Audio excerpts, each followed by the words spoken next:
within Amazon, like decisions are made so fast, and I would say they lower the center of gravity, as in I never have to go up more than one level to make a decision. There's so much autonomy here. It feels like a startup. Even I would say it's changed a lot since 2016.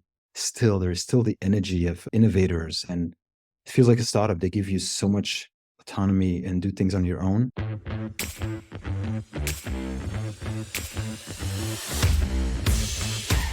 Chaim, thank you so much for joining me on the Let's Talk Business podcast.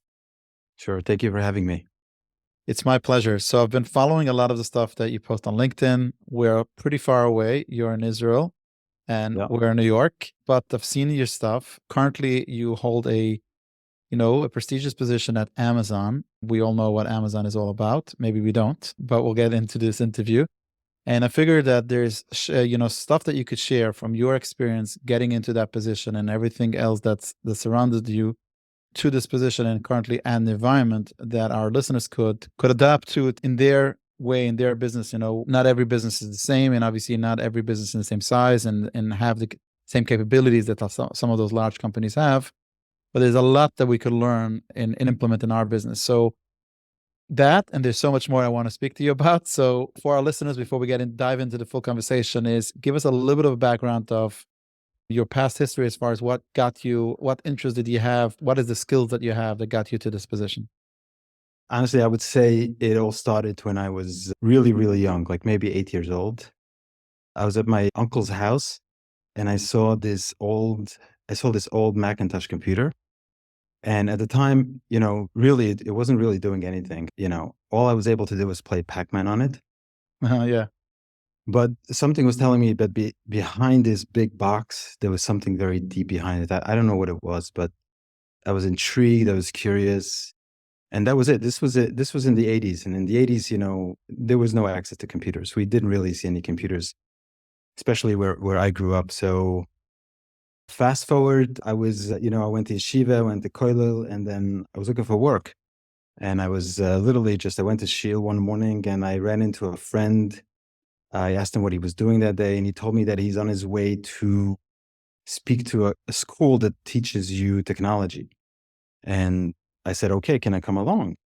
And I joined him. I went there. We went for like an orientation and interview.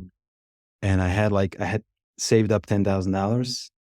I had worked when I was a bucher, I had tried to make money everywhere I could. And then after I got married, I tried to make money as well while I was in kollel. And I took the $10,000 that I had, I put it down at the school. I used 1,500 of it to buy a computer, which I had no idea how to turn on. I remember I found myself in a DOS screen, which most people probably don't know what that looks like. It's a black screen.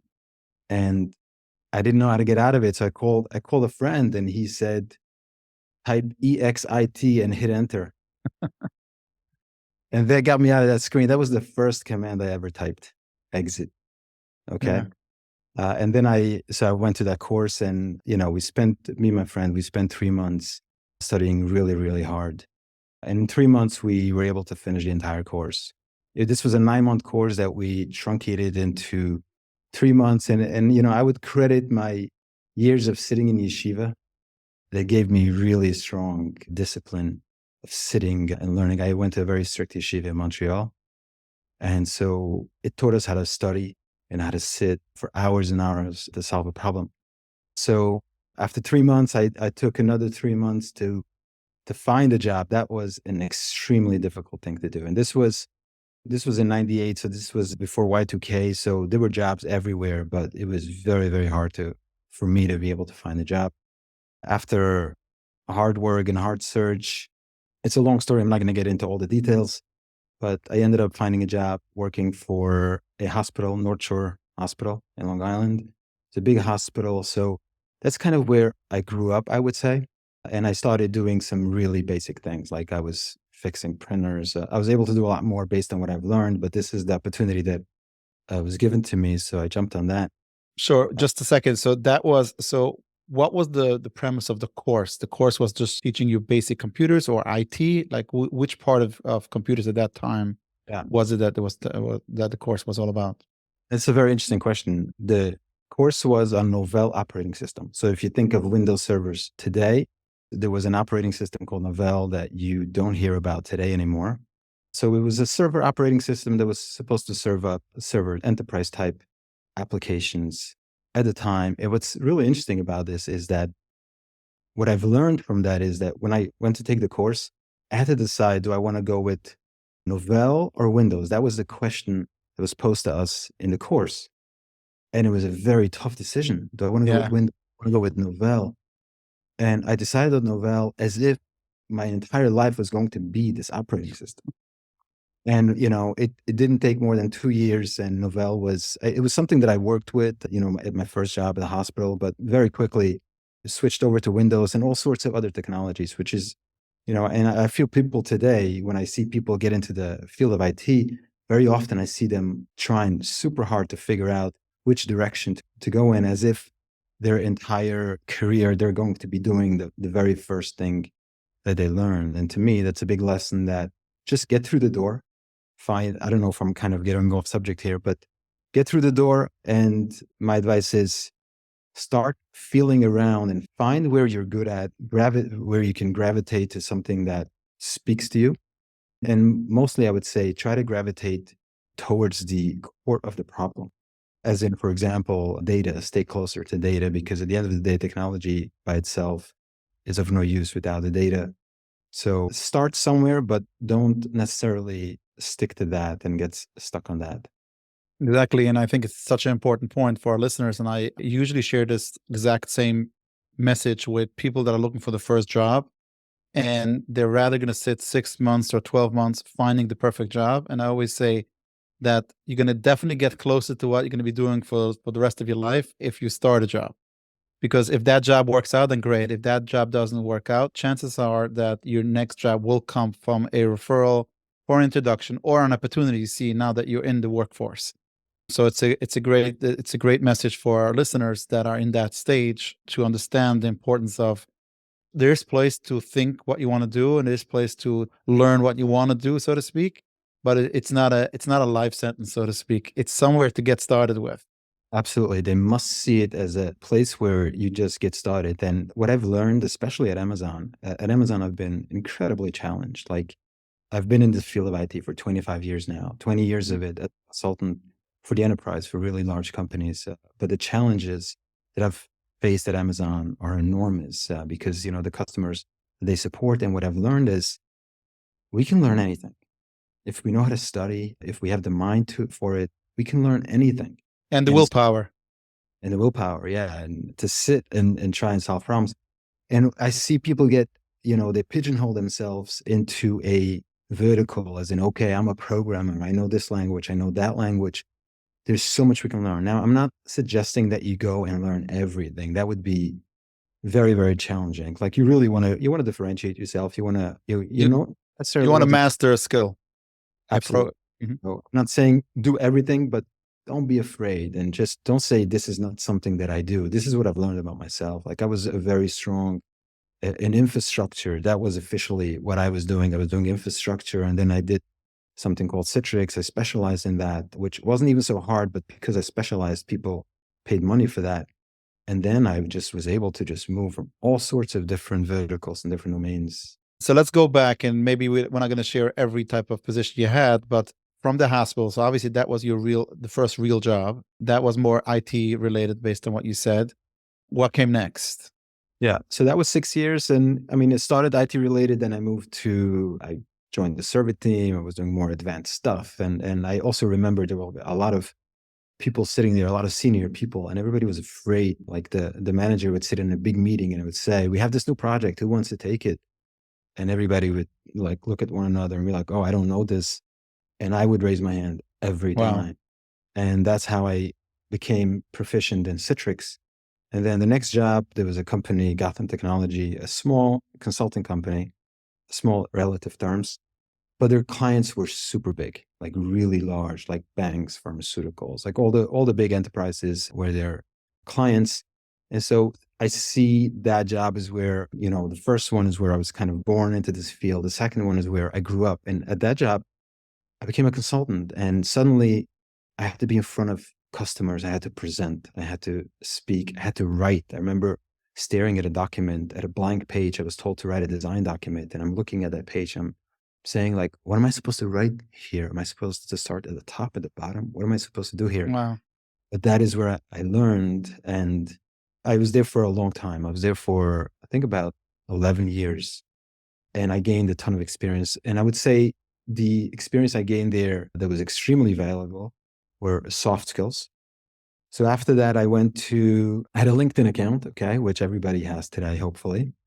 And so that's where I started. I moved to a business intelligence company. Okay. So I had no business taking on a job like that. What did I know about business intelligence, about big data? Nothing. But this company asked if I would interview, and I said, of course. And so I took the job, and that gave me a lot of insight into data, and it was very eye-opening. I realized that I was really hanging out there at the very edge of something very specific, and I was losing out on so much else that was going on. Then I had a little stint with Dell as a sales engineer that sort of gave me eyes on the sales side of things for 1 year. And then Amazon, I got a message from a recruiting team in Amazon in 2016 asking if I would be willing to interview. And I said that I don't really have any cloud experience. I didn't know anything about AWS. I didn't know how to spell AWS. But they said, don't worry about it. Like, if we like you, we'll train you. And they were true to their word. You know, after I was hired, they let me fly anywhere in the country, including overseas, to go train myself. For 2 years straight in between projects, I would just sign up for courses all over the world and just fly on their dime to train myself. And that is how I got involved with AWS. Wow. And we'll get to the, everything that happened since 2016. I guess I want to start off with a question is, now you have the experience of working for smaller companies, although the smaller companies have been, they had large enterprise customers, but now you're working for a very large enterprise yourself. And there's this notion out there, some people would go either or. They would say, I would love to work for a small company because I feel I could make a bigger difference and a bigger dent, versus a larger company. I'm just another person in the team. And then some people will say, I would love to have the opportunity to work for larger companies because I'm exposed to so much more what's out there in the real world. Obviously, you had a little bit of both. How would you respond to that? And is there a time in your career which one would be better than the other? Yeah. I mean, I think there's truth to both of them, really. Like, I remember when I worked for the hospital, I felt like a number. I didn't really, not only did I not matter, if I needed something, there was no one to talk to. Your manager said, well, it's 2, 3 levels above me. What can I do? So you felt completely lost. You didn't really feel connected to the company. So there's truth to that. Okay. But it allowed me to see things at scale. Okay. I saw a big problem. I saw a company with 30,000 users in their systems. I've seen much, much larger since, but at the time, this is really big. So I was able to learn a lot of skills. Then when I joined the consulting company, which was a smaller company, like 120 employees, I saw the difference. I was friends with the owner. If I needed something, I just walked into his office. If I needed a raise, I walked into his office, and that afternoon I had an answer, right? I felt more valued. And then I also had the opportunity to work with a big company. So I felt like I had the best of both worlds, because the challenges, the technical challenges I was facing were enormous because they were very large companies. So that one had the best of both worlds. But I would say, and then when I joined Dell, I again felt like it was just a number. But then when I joined Amazon, I found a very different company. Amazon is like one of the most successful companies in the history of the world, if we think about it, right? Yeah. To do things so unique. It's still a very, very large company, so there is so much process. But I think one of the geniuses of Jeff Bezos, and I think honestly, I think this company stands on his ideas. There's no luck there. I think there is a person with just unbelievable wisdom, just been blessed with just wisdom that is very unnatural. Like, if you look at his leadership principles, like, I remember when I joined, I remember being in awe of how does a company of this size, how are they able to operate so effectively when I joined? Because I saw so much efficiency around me, and I've been in large companies before, and this was even bigger than the ones that I've been in. And eventually I realized it's their culture. And their culture was really their leadership principles, which were Bezos, mostly his ideas. And that was his way of communicating down to me, someone who never met him and never, unfortunately, I never will, probably. But I understood what he wanted from me. And it's not that we sit there and do everything he wants us to do. We're very opinionated people, but we buy into his ideas. They're brilliant ideas. Like if you look at the Amazon leadership principles, and I really encourage people to go out there and read them. Like I do a lot of mentoring inside of this company, and I tell the people that I mentor, I tell them, take a leadership principle, come back next week and let's discuss it. Tell me your interpretation. Let's discuss it, because on the surface they sound pretty straightforward, and maybe kind of simple. But if you dig in, they're deep business concepts. And I think that's what makes Amazon a kind of company that's really large, but also small. It has a feeling of like, I can reach anyone in the company anywhere in the world and we would do business together. It can be in China, it could be in Japan, it could be in New York now that I'm in Tel Aviv. So it has that feel of a very large company that's still operating as a small company. So I want to dissect this a little bit. I want to get back to first just to get a better understanding in which division of the company are you. I know that you work for AWS. I'm not sure a lot of people listening understands what a cloud delivery architect is. Yeah. So if you could give us some insight as far as, how the company is divided at all. Like, is AWS its own wing running, a solo, or is it part of the Amazon ecosystem as a whole? Yeah. First, what is not a cloud delivery architect? It has nothing to do with packages showing up at your house. Let's just start with that. And I don't fault people for thinking that it does. So Amazon Web Services is a very interesting story. Amazon Web Services is a department. It's sort of like an organization within Amazon. And it was kind of born in a very interesting way. I think the story goes that it was around 2002, and Amazon was already really, really big as a company. Okay. And it was during Black Friday and their website crashed. Imagine Amazon.com was down for 12 hours during the busiest shopping season of the year. And so they did a postmortem afterwards to figure out what happened. How did we go down? And they asked themselves, they said, we have the most advanced technology, the most expensive databases. We did not skip out on anything. How did we go down? And they realized that they are way ahead of the technology out there and that they have to innovate and come up with new ways of doing computing. And that's how the cloud was born. There were a group of engineers in Cape Town in Africa who came up, and Andy Jassy, who was the CEO of Amazon Web Services, now he's the CEO of Amazon. He was one of the founders of the cloud. And that's how they came up with the concept of the cloud. But they did it for themselves. They basically built cloud type technology for themselves. And then they realized they can sell it to others as well, right? And so the concept of the cloud really was the concept of abstraction. Basically, they were telling customers, which they still do today, you don't have to build data centers. You don't have to know how to build servers. In other words, it's like there is a CTO of Amazon who I am a really big fan of, Werner Vogels. And he said, he calls it the undifferentiated heavy lifting.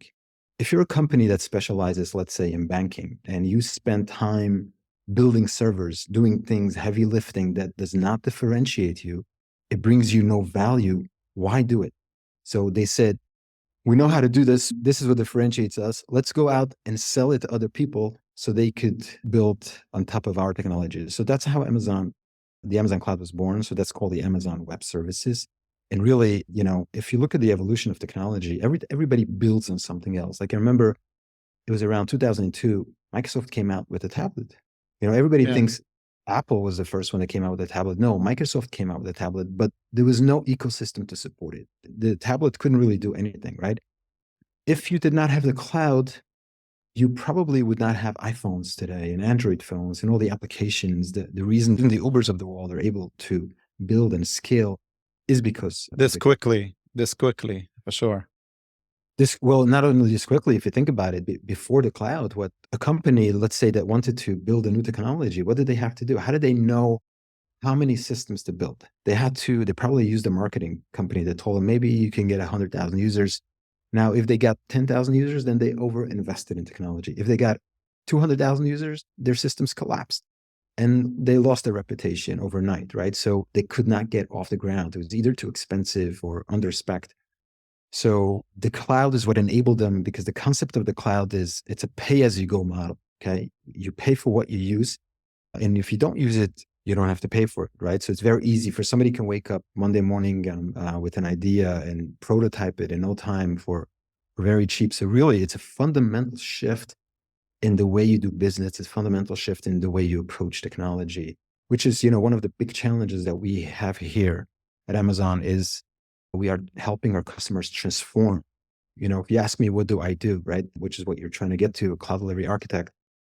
Officially my title is an architect. I'm the chief architect here in Israel for the public sector service, part of professional services. So there is a team within AWS called professional services.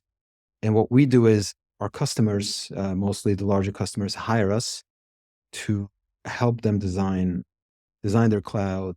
But really, we don't just do that. What we do is transformation. So we'll help them with designing their cloud, securing their cloud, and we'll help them. Yesterday, I had a conversation with a customer where I spent a half an hour speaking to them about culture, strictly about culture. And then I challenged them as to, they came to me to advance their technology, building a roadmap for what they're going to do the next 12 months. And I challenged them. I said, let's talk about your culture. How are you going to, because an effective technology team is one that also has a very strong culture supporting it. Because if you think about it, how can you have thousands of people supporting a technology? They must have a common way of thinking to be able to do that. So I don't know if I answered your question. Yeah, you did. But back to the part of understanding, is AWS anyway connected to the rest of the Amazon company, or it's almost like a mini company within a mini organization within the larger organization? So it's, in some ways, it's completely disconnected, as in it's a completely separate organization, has its own CEO, as if top down, as its own CEO. It always had its own CEO. That said, the profits that Amazon has been making, Amazon Web Services has been the most profitable wing of all of Amazon for years now, since it started making money. And so while Amazon Web Services is completely a separate org, it feeds the rest of Amazon as they use that money to build the rest of Amazon. Mhm. So in terms of culture, you mentioned before, and you spoke before about the leadership principles. Are those things universal across the whole entire Amazon organization, regardless of which division or which service that is?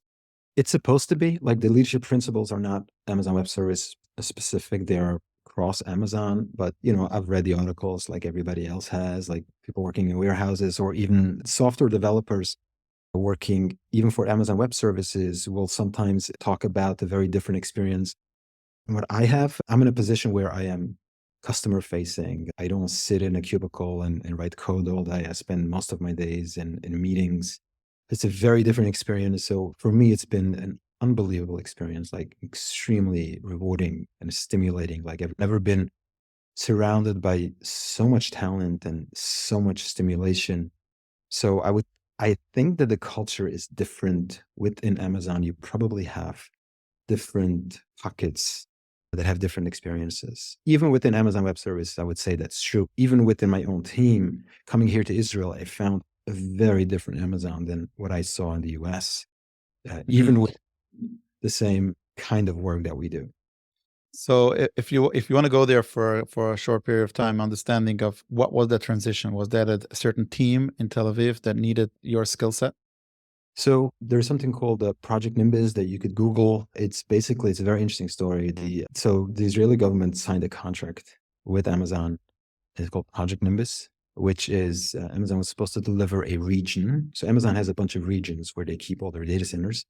So they were supposed to deliver a region here in Israel, okay? As in, the Israeli government can now start putting their technology on on Amazon Web Services here in Israel and keeping the data here, not having to keep the data elsewhere, because that was a blocker for them before they had a region here. And part of that contract was that, Project Nimbus, I think it was like 1.4 billion that the government committed to spending between Google, GCP, which is Google's cloud, and Amazon Web Services. And so The way usually this business works is, you start with an account manager. They go in and open the door to find business, and then you have solutions architects. Their job is to speak to the customers, to talk to them about the possibility of what the cloud technology can do. As the business grows, typically what they need a professional services team that gets hired by the customer. Okay, now that I understood what you're saying, I agree what you're saying, that this could help me. Bring me a team that can actually help set this up. Now, what happened was in 2016, when I joined Amazon, they have this feature. One of the tools they had was called communities. So I was playing around during orientation. They were showing us all the different tools.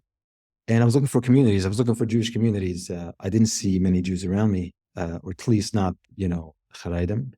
And I found a community called Israel.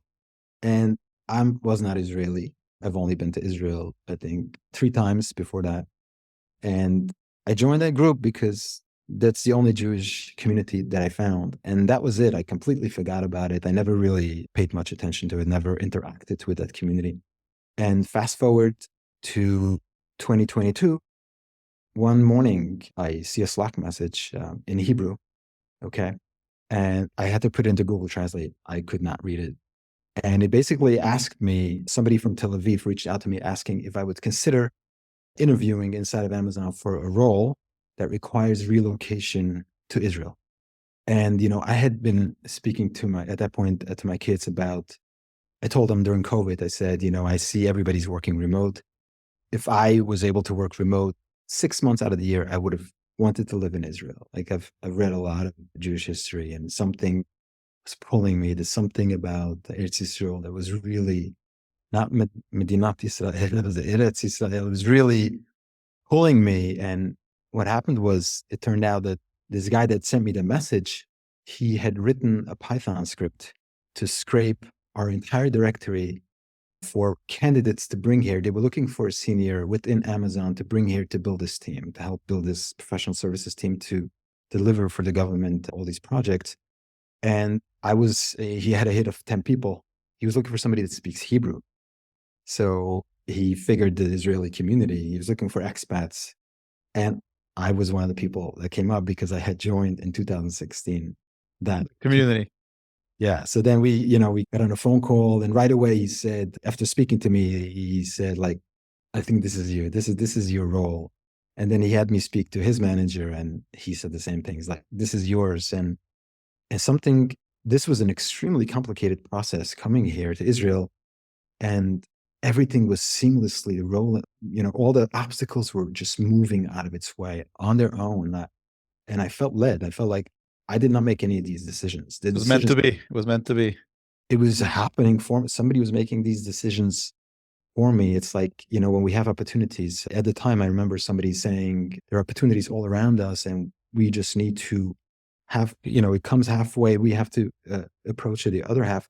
This one just rolled itself out right in front of me. I had to pick it up and look at it. And then everything just moved super fast. And 3 months later, I was here with my family, and it was an amazing decision, I have to say. Wow.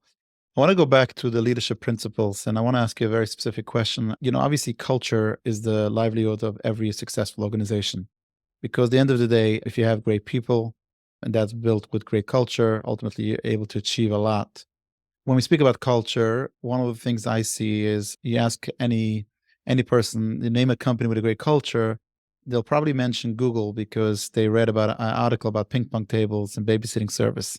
People confuse perks with culture. I think you've been very vocal on LinkedIn, specifically calling out some of the leadership principles on Amazon.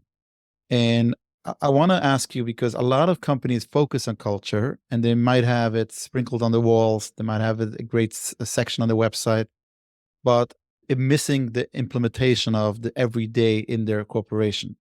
I think Jeff Bezos is known for one of the leadership principles is customer obsession and everything around that. And I think as clients and sitting from the other side and getting those packages at the door, we know that. And even me dealing with a lot with sellers and seeing why sellers get shut down and everything else, a lot of times it has to do with because they care more about the customer than the seller and everything else, because at the end of the day, the customer needs to have that, their customer obsession. What could you share how you feel that the leadership principles are actually ingrained in daily activity in the Amazon ecosystem? Yeah. So, I mean, the first thing I would say is I think you're right because I have worked for other really large companies and they had, the day I started, they told me all the things that they stand for and I didn't see it. And then I have been speaking a lot to my customers about culture. And I have a talk that I give here internally. And I call it, culture transformation, migrating the human software to the cloud. That's what I call it. Why am I calling it that? Because that's what culture is. It's human software, it's psychology. And what does that mean? That means that you don't get to sign your way into a new culture. That's not how this works. A lot of companies think it's roles and responsibilities. If I tell you this is what you do and I tell you this is how we do things, you're going to do it. No. The way you influence culture is by selling ideas. Okay.